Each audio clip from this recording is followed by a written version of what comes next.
Shine on me. Just let yourself loose.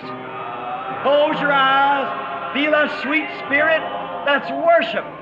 The message is over. This is worship. Let the light from the lighthouse shine on me. Oh, shine on me. Oh, Lord, shine on me. Oh, let the light from the lighthouse shine on. How many feels real good? Raise your hand. That sweet, humble spirit. That's it. To be like Jesus. Just to be like Jesus.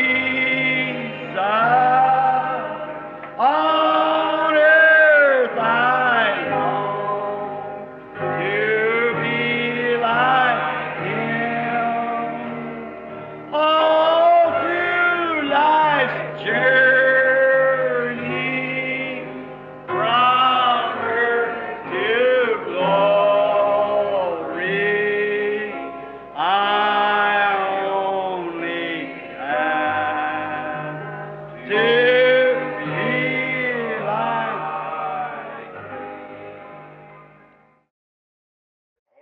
Estão vendo? Agora o que você deseja fazer é ser levantado por Cristo a uma atmosfera onde você esteja feliz, pacífico, e então ali você cria uma situação. E agora, muitas vezes nós, nas igrejas, isto pode parecer estranho, porém apenas observe isto. Agora, isto é para a igreja, é para o povo. As pessoas pegam o Espírito uma da outra em vez de receberem o Espírito Santo. Você vai até um grupo de pessoas, você observa o modo que aquela pessoa age e o tipo de gente que entra naquela congregação. De repente, elas estão agindo do mesmo modo. Você toma uma boa mulher e um homem de má índole e ele sentirá, ou ele se tornará um bom homem, ou ela uma mulher de má índole.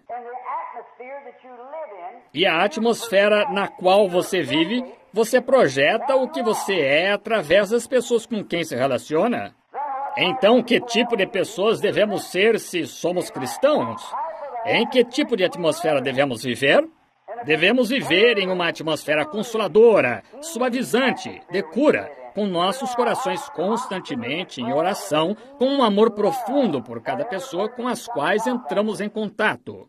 E isso se eu digo isto para a igrejinha que orou por mim, para a missão mundial, esse é o meu sucesso na oração pelos enfermos. Se eu não consigo entrar diretamente no sentimento da enfermidade com a pessoa, geralmente não adianta. Você tem que chegar direto até ser apenas, e você sente isso, você mesmo. Aqui, algum tempo atrás, um velho homem mexicano ali na plataforma, quando ele correu até a plataforma, muita fé, ele se prostrou, puxou o seu rosário. Eu lhe disse, não é necessário, e é através do intérprete, irmão Espinosa. Então ele se levantou, ele colocou seus braços ao meu redor, começou a ir para um lado, ele era cego. Eu olhei para ele, olhei para aqueles velhos pés enrugados, provavelmente nunca havia usado um par de sapatos na sua vida. Olhei para os meus sapatos para ver se eles serviriam nele. Eu lhe daria os meus sapatos. Ele era cego. E eu olhei, ele tinha os ombros largos, um homem grande, pesava 200 e tantas libras. Eu acho, meu casaco não serviria nele. E enquanto ele estava ali de pé, e o cabelo grisalho, eu me lembrei de meu pai. Eu pensei, se o papai tivesse vivido e alcançado mais ou menos esta idade, ele estaria com mais ou menos a mesma idade que este homem, com cerca de 65 ou 70 anos. E eu penetrei num amor por aquele homem, do modo que eu pensava. Talvez ele nunca teve uma refeição decente na sua vida. Talvez ele nunca sentou-se a uma mesa na sua vida. E tudo isto, e então caminhando sozinho nas trevas, então algo atingiu meu coração. Deus tenha misericórdia! Ele é um homem, ele é um irmão. Então, quando aquilo atinge a algo que unge, há uma criação que move ao redor e você é projetado a esta pessoa. Em poucos momentos, eu ouvi dizer alguma coisa em alta voz sobre os meus ombros e ele estava gritando, eu posso ver, eu posso ver. O que foi aquilo? O amor divino. A compaixão havia sido projetada através do Espírito Santo para esse homem. E através daquilo, no fim do caminho, onde ele não podia, nada poderia ser feito, e o amor havia tomado o seu lugar, e o amor havia encontrado o amor, e então a graça soberana começou a operar. E Deus, através da graça soberana, restaurou a visão daquele homem. Vem, primeiro você tem que entrar naquele pensamento. Esta é a maneira que você tem que fazer com o pecador. Muitas pessoas oram pelos pecadores. Tudo bem, mas esta não é a maneira de se ganhar um pecador. É seu dever ganhar o pecador. Você não o ganha orando por ele. Você o ganha conversando com ele e apresentando-lhe Cristo.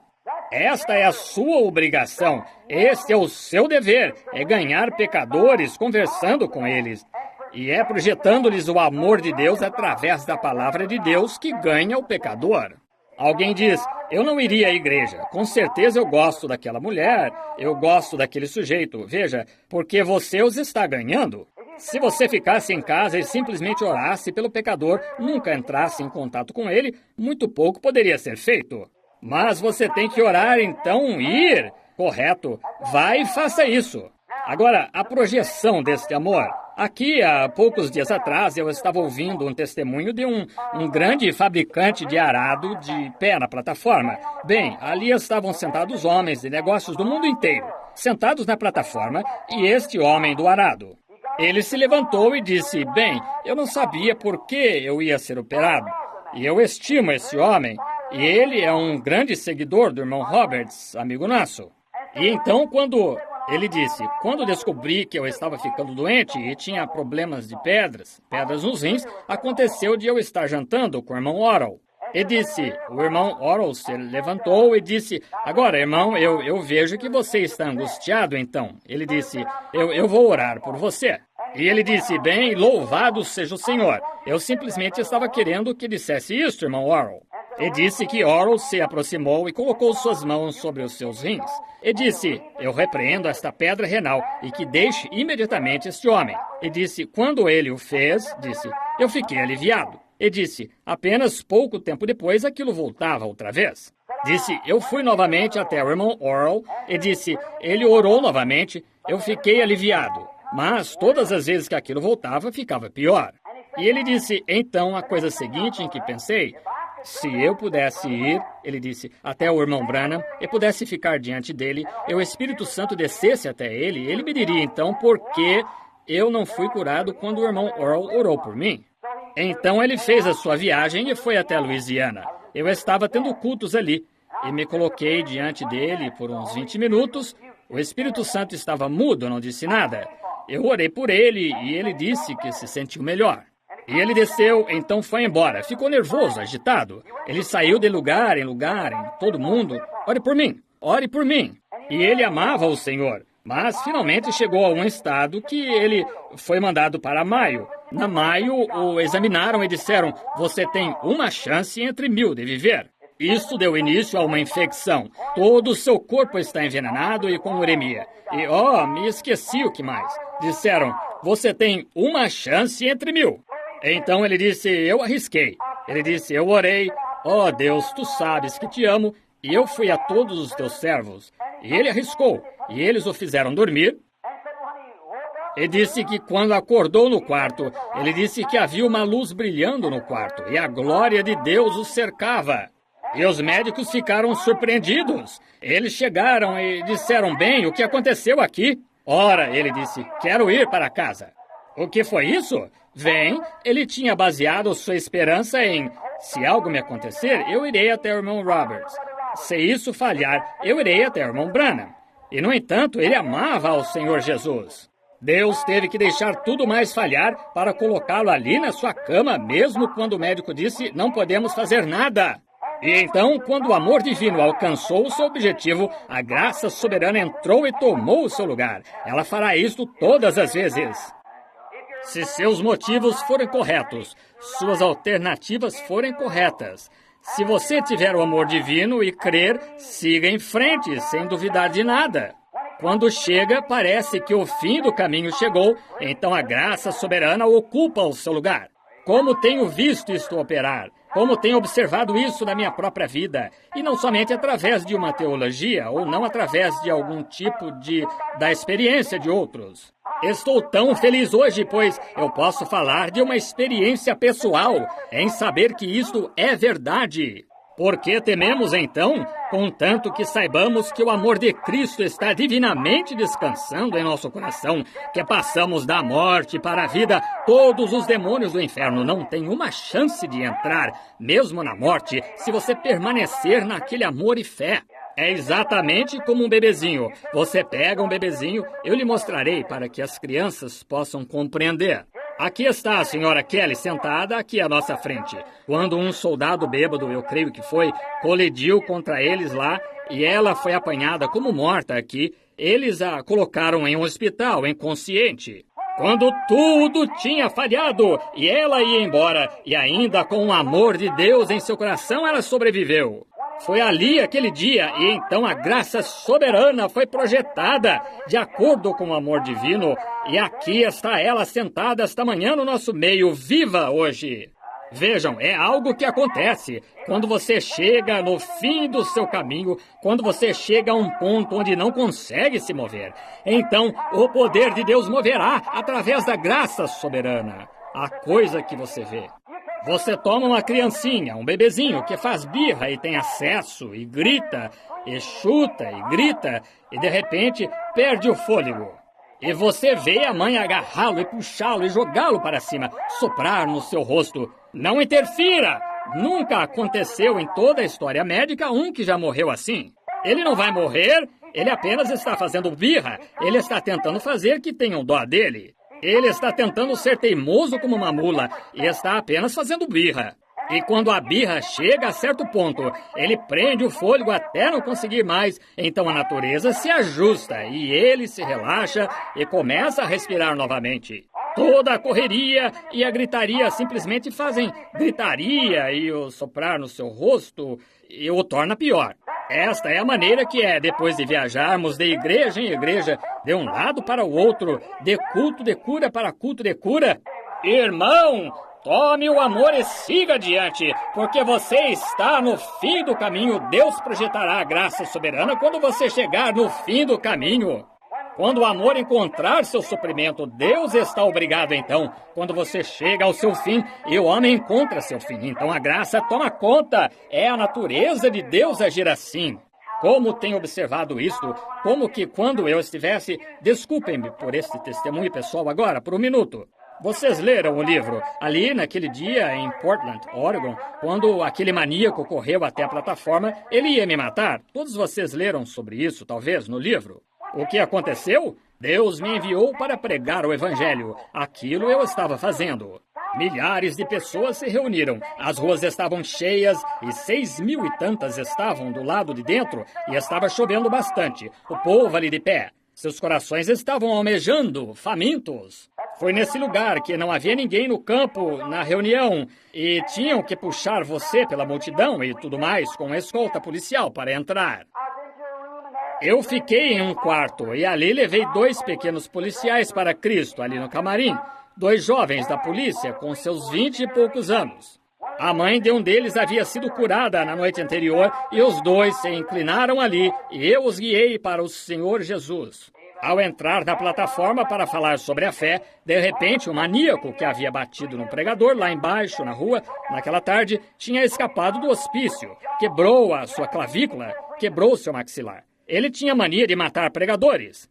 Ele correu para dentro e pensou, esta é a minha chance. Ali em cima da plataforma veio ele, pesando cerca de 250 ou 260, aproximadamente 6 pés e 10 polegadas de altura, balançando as suas mãos para frente e para trás. Ele disse: seu hipócrita, seu enganador disfarçado. Ali estava o culto de Deus em ordem, o povo sendo curado, milhares sendo salvos e abençoados, ministros inspirados. Este grande reavivamento bem no seu começo, então, para começar trazendo-o através do mundo. Sentado ali em cima estava T.L. Osborne, amém, o qual tem ganhado milhares e milhares de almas para Cristo, sentado ali, pastoreando uma igreja com 8 ou 10 na sua congregação, descendo, saindo da galeria. E aquele maníaco correu para a plataforma para perturbar a reunião do Senhor. E ele disse: seu enganador disfarçado, seu hipócrita, impondo a si mesmo como um servo de Deus, vou lhe mostrar esta noite. Você não é nenhum servo de Deus, e vou quebrar cada osso do seu pequeno corpo desprezível. E ele subiu ali em cima e cerrou o seu grande punho para me acertar. Eu virei, os pregadores se espalharam e tudo mais. Parou. E ele escarrou o seu cuspe em minha face. Ele disse: seu enganador disfarçado, vou lhe mostrar o quanto você é servo de Deus, seu enganador. Eu não disse uma só palavra. Eu apenas olhei para ele e, de repente, o Espírito Santo, algo mais.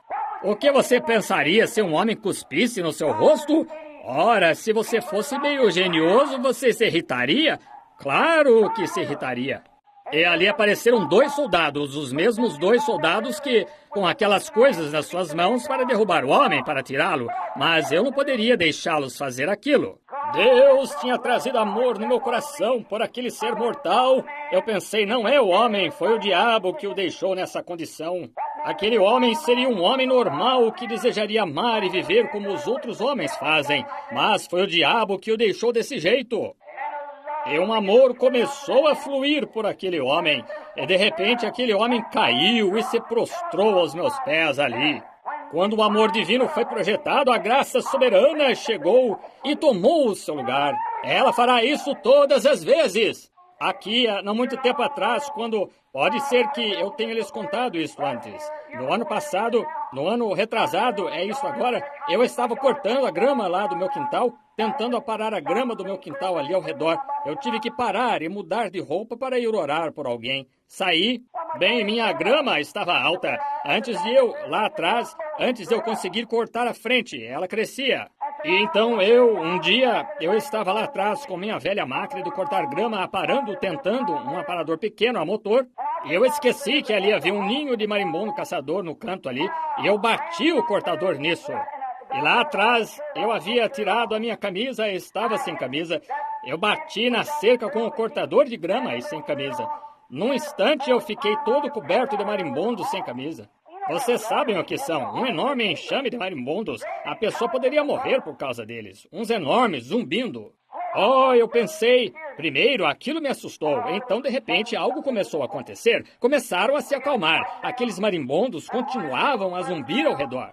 Agora, isto parece ser coisa de criança, isto parece infantil, mas o Deus do céu sabe se isto é verdade ou não, no qual estou firmado.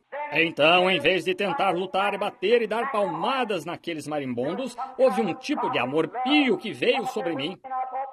E eu pensei: pobres bichinhos, vocês têm o direito de construir um abrigo.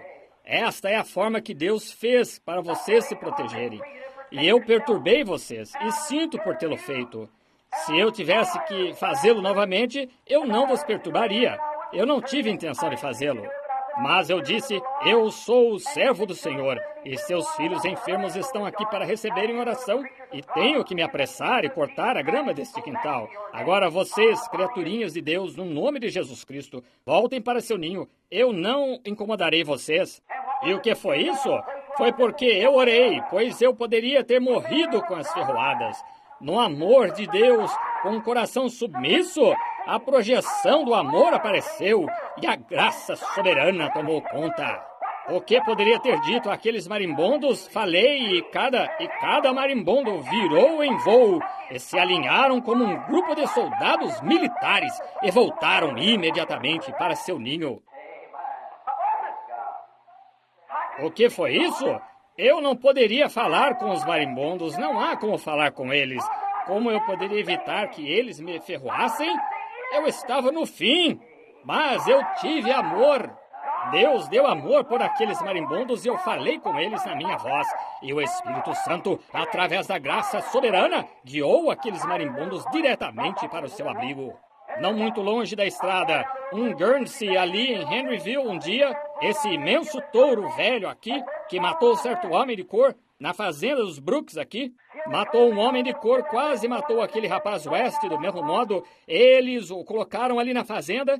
Eu não sabia. Eu estava patrulhando, deveria estar levando uma arma. Eu não estava. Um dia, atravessando, eu pensei em ir até lá, orar por certa pessoa enferma. Fui atravessando aquele campo, nem pensando que aquele touro estava naquele campo. E eu já estava lá no meio do campo. O que aconteceu? De repente, deu uma pequena moita de arbustos, levantou-se um enorme touro briguento, seus longos chifres assim, e ele soltou um rugido. Eu sabia que era aquele matador. Eu olhei para trás, eu estava muito longe da cerca, umas 200 jardas. Ele não estava a mais que 30, 40 pés de mim. Ali estava ele com seus chifres para baixo. Soltou um grande, enorme berro. Eu estava desarmado e não havia nenhuma árvore para subir. Eu não podia voltar para a cerca. Eu pensei, bem, este é o fim. Bill Branham, é aqui que vai ser seu fim, a ser martirizado, morto a chifradas aqui no campo. E fiquei ali parado, mas de repente algo começou a acontecer ali, coração. A glória de Deus, algo entrou no meu coração. Eu pensei, eu perturbei aquele pobre animal. Não é aquele pobre animal, é o diabo que o faz fazer aquilo. E eu só sei de uma coisa, aqui está. Eu quero que você ouça isso. Há somente uma coisa que conquistará o diabo, que é o puro amor divino. O amor conquistará tudo. Deus amou o mundo de tal maneira, e isso conquistou a questão do pecado, isso conquistou a questão da enfermidade, isso conquistará a divergência na igreja, isso conquistará tudo que for diferente dele para ser conquistado. Fará isso se você simplesmente permiti-lo. E quando esse imenso animal começou a vir na minha direção, e em vez de odiar aquele animal, irmão Mike, eu o amei. E pensei, você é uma criatura de Deus. Quem mais poderia tê-lo feito a não ser Deus? E você estava deitado aí pacificamente. E eu entrei no seu território. O campo estava cheio de avisos. Eu nem prestei atenção nelas. Eu simplesmente peguei um atalho na minha região habitual para ir orar por um homem enfermo. E ali eu vi aquele sujeito se aproximando, sua cabeça simplesmente balançando assim. E ele estava fazendo para mim, para me matar. E eu sabia disto. Mas o amor divino começou a chegar. Eu pensei, pobre criatura, um animal irracional, não tem conhecimento das coisas. Ali estava você, deitado, e eu o perturbei. Então agora, eu sou servo de Deus, você é criatura de Deus. No nome de Jesus Cristo, volte e deite, pois estou no meu caminho para orar por um filho de Deus que está enfermo. Volte e deite. E aquele touro vinha em minha direção e disparada, sem medo. Não tive medo nem mais um pouquinho do que se fosse o irmão Neville que está sentado neste lugar. Apenas um amor puro, santo no meu coração. O que isto fez? Isto criou uma atmosfera. E aquele touro entrou diretamente naquela atmosfera. A não mais de 10 pés de mim, ele parou e escoiciou. Ele olhou bem aqui, tão derrotado, com um olhar mais meigo na sua cara, e virou-se, andou um pouco e deitou-se. Eu passei a 5 pés dele. O que foi isto? Quando o amor divino é projetado, a graça soberana toma conta nessa hora. Aquele foi o mesmo Deus que pôde impedir os leões de se aproximarem de Daniel. E eles chegaram com o rugido, e o pobre Daniel ali de pé, envolto no amor de Deus. Os leões se afastaram e deitaram. Foi pacífico. Vou lhe contar, meu irmão, quando Deus pode envolvê-lo no amor divino, a paz no vale para você então. Aqui, há algum tempo atrás, eu estava chegando de Dallas, Texas. Eu estava chegando de avião, vindo para casa. Tivemos uma reunião ali. E no caminho entramos em uma tempestade. E o avião foi forçado a descer em Memphis. E enquanto eu estava em Memphis, eles me colocaram ali naquele hotel Peabody. Oh, um lugar elegantíssimo. How many knows the song, I will praise him, praise the Lamb for sinners slain. Give Him glory, all ye people, for His blood has washed away His sin. Let's sing it now. I will praise Him. I will praise Him. Praise the Lamb for sinner slain. Give Him glory, all ye people, for His blood has washed away His stain. Don't you feel all scoured out? Raise your hands and say, oh, that makes me feel good. Brother, I love those old-time songs, don't you? They go down to the heart. I will praise Him. I will praise Him. Praise the Lamb for sinners slain. Again.